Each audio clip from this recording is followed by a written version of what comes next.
Hi, friends.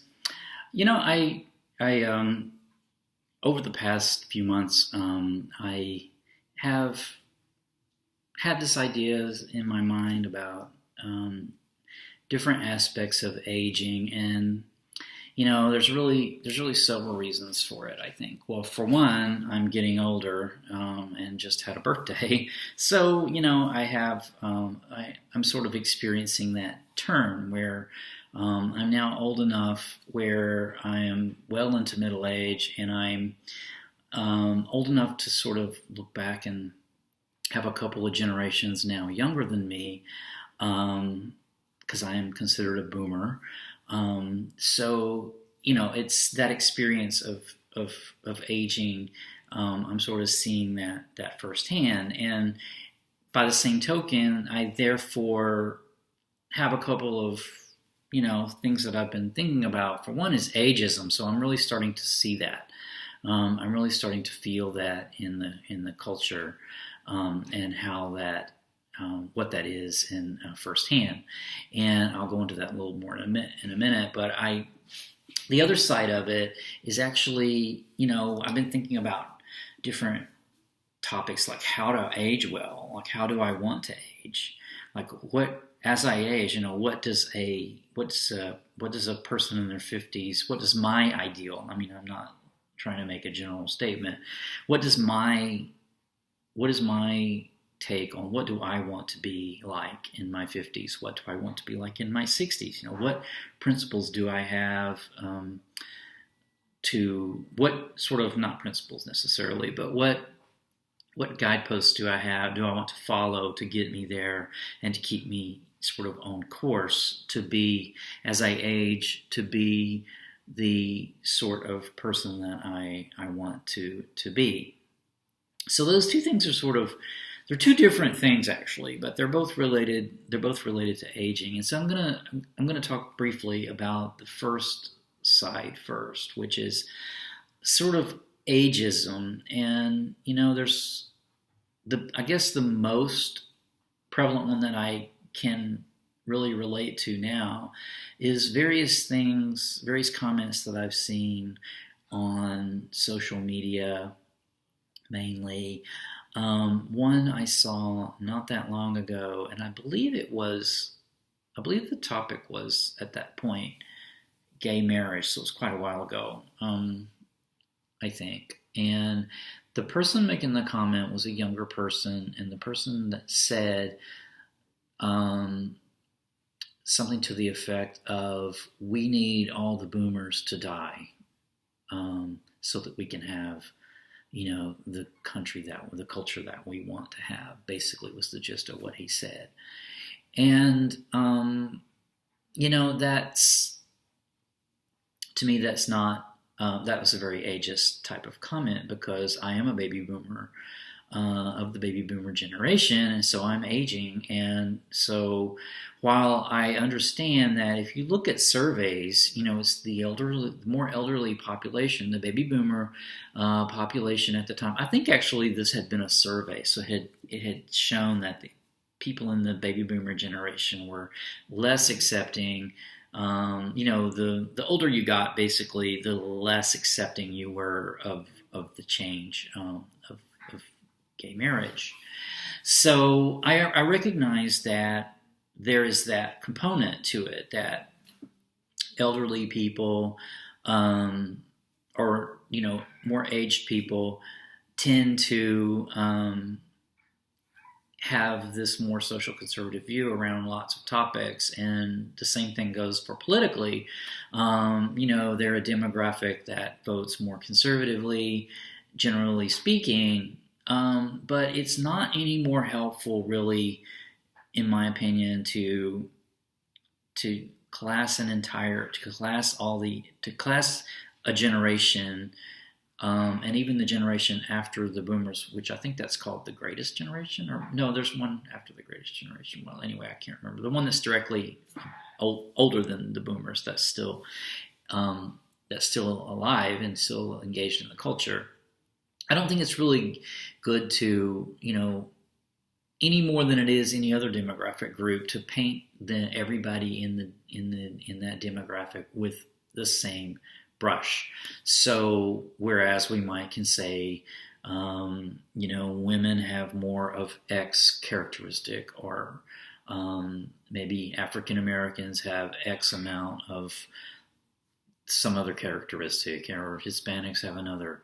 So, there's all these kind of statistics can be done, and different groups, however you group people, can change and illustrate some sort of characteristic that may or may not be useful in any given analysis. So, but wanting a whole generation to change or to die off is not, to me, a helpful comment.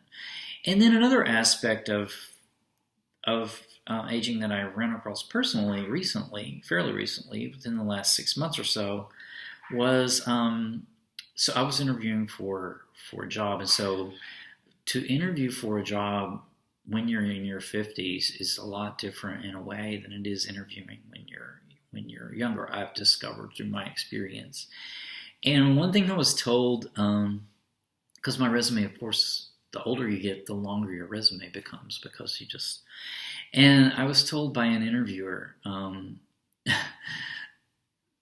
he said, let's just focus on what's relevant, which is the last 10 years. So even though I've been in the position that I'm in, meaning I'm holding this role in the industry that I'm in for 20 years, and beyond that, before that, I actually had a slightly different role, but in the same industry, so I have experience going back more than 20 years now. He felt that really the only relevant history to discuss as far as my next job went was really the last 10 years. And, that actually, he had a bit of a point with that, because in the industry that I'm in, and in the culture in general, I think it can largely be said, the last 10 years, things have changed so much, so frequently with technology, that the last 10 years probably were the most relevant. And so, if I have longer history, it is, not unreasonable, I don't think, to just focus on the last 10 years, what is considered to be the more relevant, experience. And then he didn't necessarily stop me from talking about experience previous to 10 years, but he wanted to focus kind of on that for the purposes of our interview. And I could, I thought that was reasonable, because I feel like otherwise we could have spent a lot of time talking about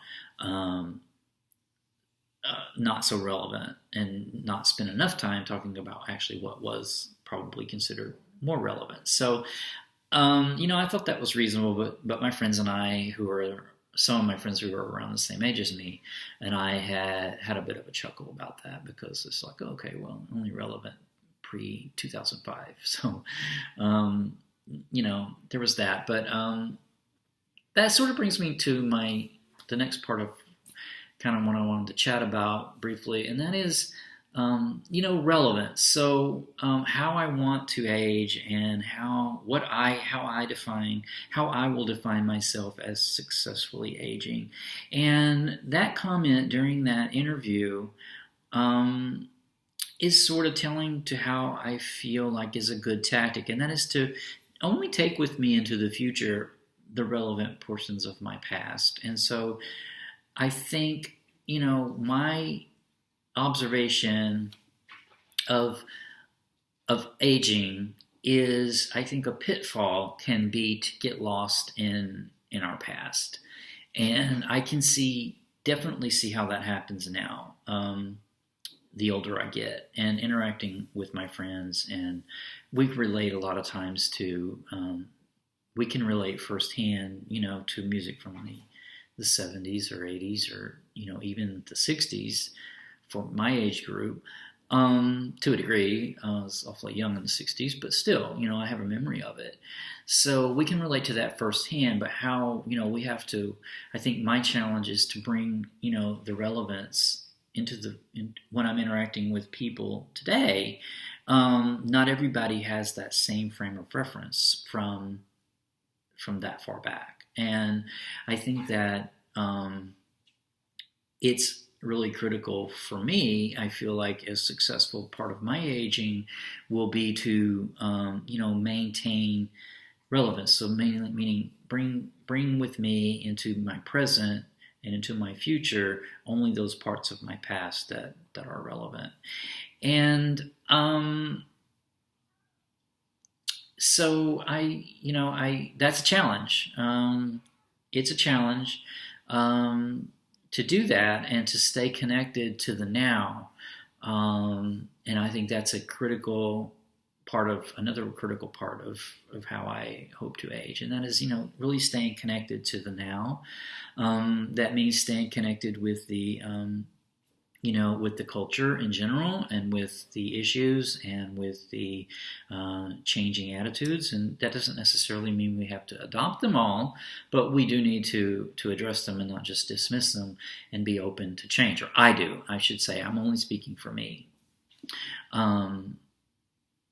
So anyway, that's a very brief topic. I probably will do another video about this, at least one more video about this topic, about aging, my concepts of aging successfully, because it is something that I've given a lot of thought to, and so I may share a bit more about that in another video in the future. So anyway, until next time, catch you later. Bye.